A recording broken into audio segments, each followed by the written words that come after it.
E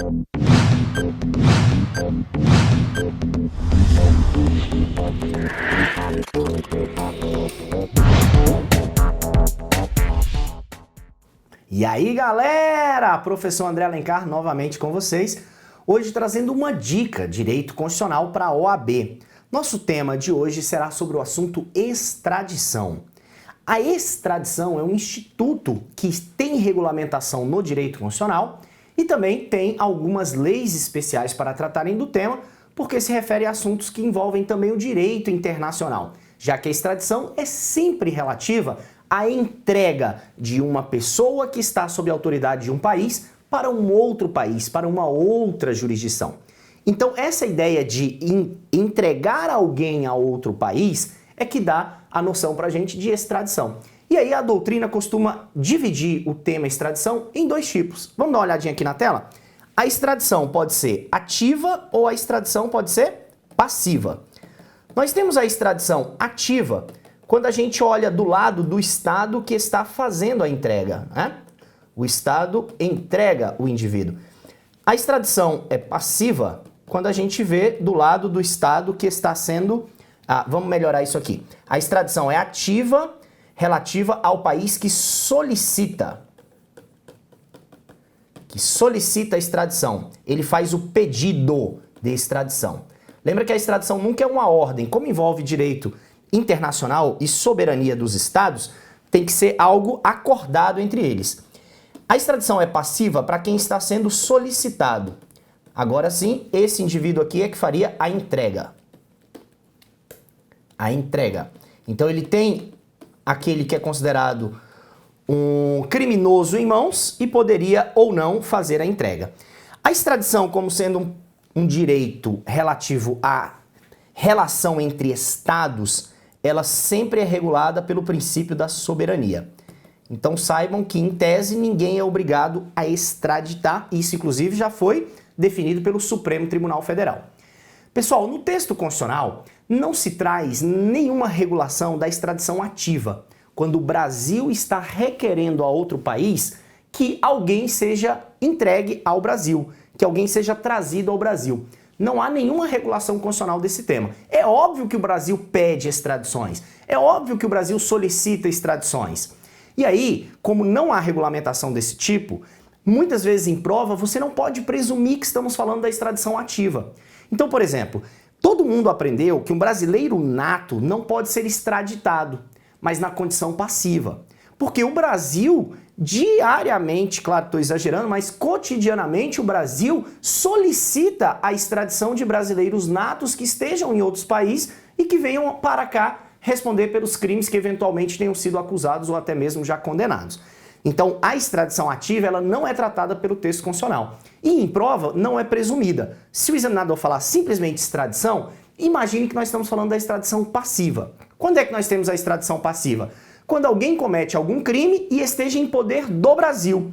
E aí o Brasil vai decidir se entrega ou não para outro país. Essa é a ideia da extradição passiva. Quais as regras constitucionais que nós temos sobre a extradição passiva? Primeiro, artigo 5º, inciso 51. Artigo 5º, 51. Nenhum brasileiro será extraditado, salvo o naturalizado, nas hipóteses de crime comum antes da naturalização ou do comprovado envolvimento com o tráfico ilícito de entorpecentes ou drogas afins. Vamos dar uma olhada nisso? Presta atenção, mais um slide então aqui.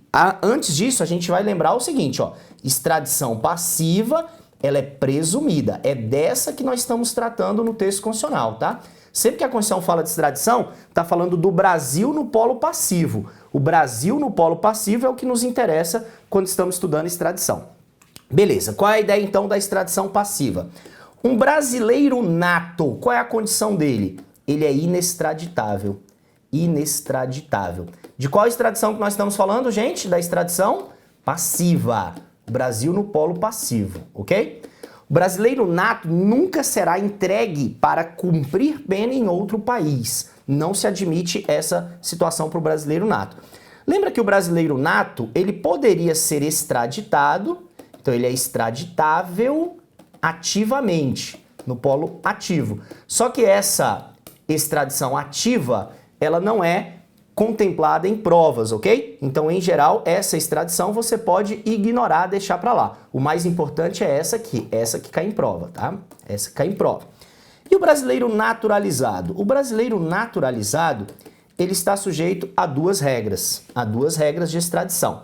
Regra, ele é, assim como o brasileiro nato, inextraditável. Qual extradição que a gente está falando? Nós estamos falando da extradição passiva. Regra, ele é inextraditável. Porém, o texto constitucional, pessoal, trouxe duas exceções. Quais são as duas exceções?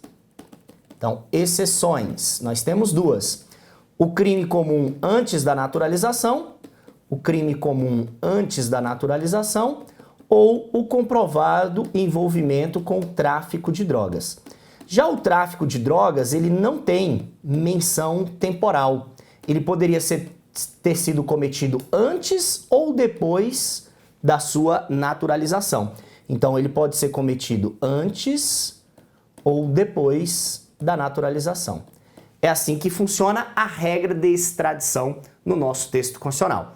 O nosso texto constitucional, então, não admite a extradição de brasileiro nato, hipótese nenhuma, a não ser que se o Brasil estiver solicitando que não é contemplado em provas. O naturalizado pode ser extraditado em duas situações, mas a regra é a não extradição, ok? Lembrando que só o Supremo pode julgar o pedido de extradição e que o Supremo definiu que o presidente da República age soberanamente na hora de decidir se entrega ou não após a autorização dada pelo Supremo. Se o Supremo autoriza, pode extraditar. Se o Supremo não autoriza, não pode. Mas a autorização do Supremo não é uma ordem de extradição. O presidente ainda pode escolher se extradita ou não. Beleza? Pessoal, essa foi a nossa dica de hoje sobre extradição. Um grande abraço, até a próxima.